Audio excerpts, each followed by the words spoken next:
Keep telling yourself that.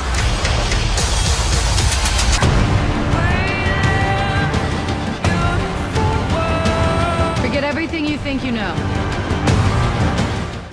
Welcome to another Slice of SciFi video review. I'm Noah Richman. And I'm Daren Gulsvig. Today we are talking about sort of compare and contrast discussion.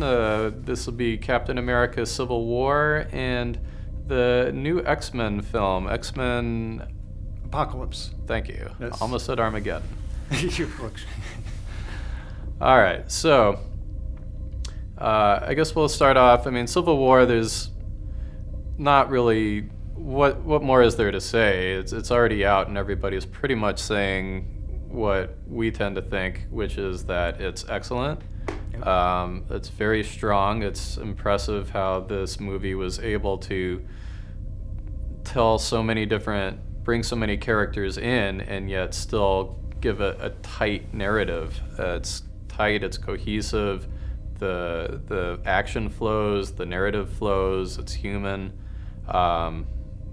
Really, there's almost, the only thing I can really say is if you're not somebody who's already, if you haven't already bought into if you haven't seen any of the previous Marvel films, I don't know. Yeah, that might be a problem. In fact, I did talk to a fellow coworker, and they said that the movie was confusing only because they didn't really know what was going on. And I asked them the same question: had they seen Age of Ultron and of course Winter Soldier? And they had not. So yeah, right away. So there you go. Yeah, you might. It might be difficult if you haven't been keeping up with the Marvel films. And certainly if you're not a superhero film fan to begin with, this one isn't particularly going to win you over. It's an extremely well done example of the genre. It is not a film that transcends the genre. Yeah, those Russo brothers, to me, that's two movies in a row with Captain America that just really shine. I mean, they really understand. Yeah. They really understand the character and, of course, the accompanying characters as well.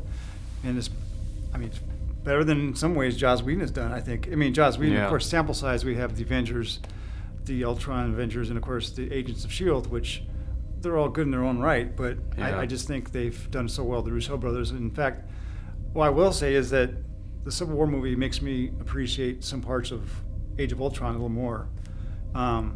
But yeah, like you said, the movie was just amazing. Will it win fans over or bring in new fans of the genre? Remains to be seen. Right. It is a great movie, though, by far. Yeah, one of my favorite really is. Yeah, one of my favorite Marvel movies. So yeah, by far. Yes. Yeah. So, actually, just one of my favorite superhero action films. One of my favorite action films. I'm gonna see it again, and I know I've said this before, but I like to gauge movies about will I ever want to own them. Yeah. You know, it's something silly, but that for sure will be in my library once it's released. Yeah. So, but how did you feel? So we love this movie. Probably is better than any recent Marvel movie. Right. What about the X-Men Apocalypse? So X-Men Apocalypse. Last year when we were talking about Age of Ultron, my comment on Age of Ultron is that I went in with really high expectations. I absolutely loved the first Avengers, and then found myself disappointed because Days of Future Past, the last X-Men film, Days of Future Past, was such a good movie, and Ultron just did not live up to that standard. I thought that the X-Men really took the ball and ran away with it. This time around, it's completely inexplicable. Everybody's the same. The director is the same. The writer is the same. Everybody involved from Days of Future Past is back again, doing their thing again. But it's very mixed result. Nowhere near as good. I was majorly disappointed. In fact, I just was certain sequences that were made that were fun to watch. For example, when Quicksilver is running in the kitchen, and it's such an amazing moment in the movie, and were really quite fun. Those moments aren't enough in the new Apocalypse. In fact, when could be fun moments, they become almost spoiled because they just become long-winded, and it's just, I don't know if it was just because everything felt not tied in and nothing connected. It was almost like we had set pieces during the movie, and we would throw, X-Men in each set piece to try to have it some correlation to which is the main story, which of course is some guy named Apocalypse, which wants to destroy something like they always do. So, yeah, my reaction with Apocalypse, I mean, it's certainly not the worst thing you've ever seen. It's probably really, for me, I thought it was the worst of the Bryan Singer X-Men films, but I wouldn't say it was the worst of the X-Men films. I would say though that it is the most paint by number of all the X-Men films. It really, this omnipresent, powerful, godlike, evil being that wants to destroy the world. I mean, how many times have we seen that at this point? Too many times. Didn't we just? I mean, and it's one thing if that were done. I mean, for example, the old '50s movie, The Day the Earth Stood Still. You had that same thesis where you have this external deity that wants to come in and right. And maybe the only difference, of course, is give us a chance to improve who we are. But that's the same thing. It's like we've seen that kind of laced through all popular culture and movies. Is that the antagonists, the reason why they are there because they want to rule. Right. And I was quite bored with that. But which is why the opposite of why I loved Civil War so much, though, because it was so relatable, because it's a human emotion that we have trying to, defend oneself. Where I was going to come back to with this is that's one of the things that I thought was one of the strengths of Civil War. I thought Ultron started to go overboard with the destruction. It started to veer into Transformers territory of just packing so much larger, making the destruction larger and bigger and more to the point where it starts to disintegrate the narrative. Right. And Civil War was intelligent enough to dial it back a bit and to start playing up the actual character interactions and the human angles and making the threat something at a level that was at a level where you could actually be concerned about it. It wasn't too much. It wasn't overdone. And Apocalypse, right. I think, goes back to what the classic problem that you get with a lot of generic superhero or quote sci-fi action kind of stories is just overdoing it to where you lose the human interest. You're not connected to it. Yeah. And it's interesting though with, when we watch these superhero films, there is a little bit of fatigue that gets after a while. Mm-hmm. And what I like so much about the Civil War is that, like I had just mentioned, it really humanizes. So every action that these superheroes take has a consequence. So if there's this humongous, just a large scale battle, you have innocent lives are lost, and it's just inevitable with war. You have just casualties. So it basically brings in that reality that is every day, you see on the news and everything, and it's something that is real, and the emotion is real, and that's why I think when they do that and using that superhero genre, it really makes the film stand out that much more.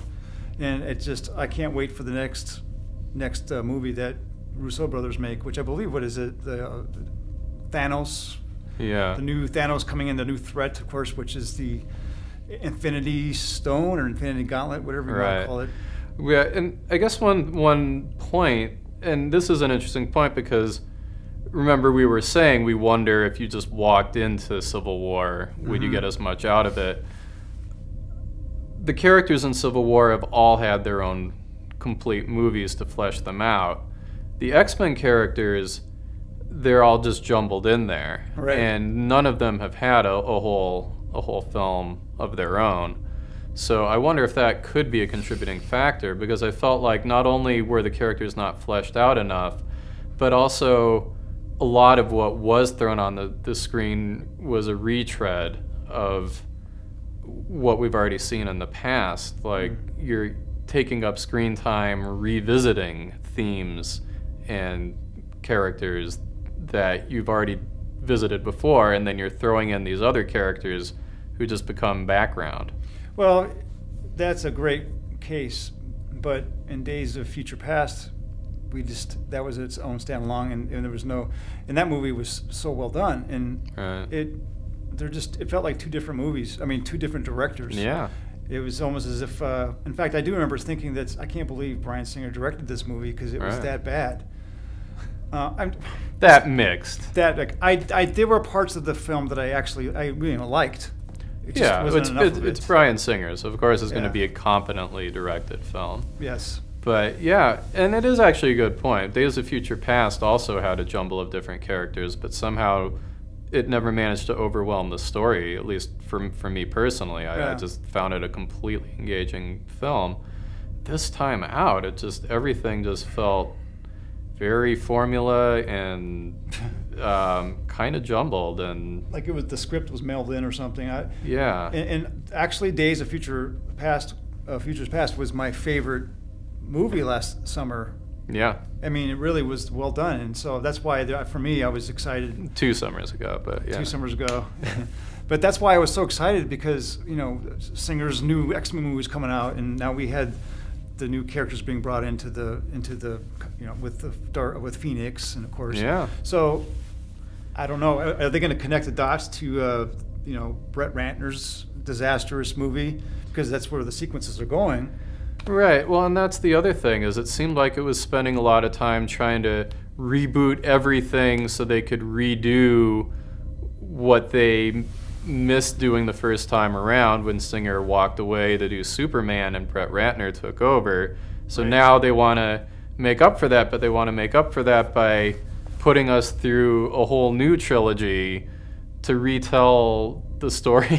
When the money's there, though, man, it's like I'd be willing to bet, though, because the X-Men film is actually kind of long, but I'd be interested to see that this probably doesn't have the same return as the previous Days of Future Past. It's because I imagine when the reviews come out for this movie, they're not going to be as favorable. Yeah, it's just nowhere near as strong of a film. Oh yeah, and comic fans they tend to talk to each other, and they stay connected to the information, and I can pretty much guarantee that when they see this, there's not going to be a lot of repeat viewings. Yeah, it's you've seen it before. You don't even have to see this, and you've already. What a damn shame, too, man. Yeah. Anyway, Captain America: Civil War, huge thumbs up, one of the best films ever, and X-Men of superhero movies. Okay, of superhero. Wait a minute, you're saying it all the time. One of the best action films ever. Okay. And X-Men Apocalypse, one of the biggest disappointments. Not terrible film, just very disappointing. Yeah, I agree. And basically, as of 2016, the Civil War is probably my favorite film. Yeah. Superhero film or film. So. All right. Well, those are our thoughts. So thank you for watching Slice of SciFi. See you next time.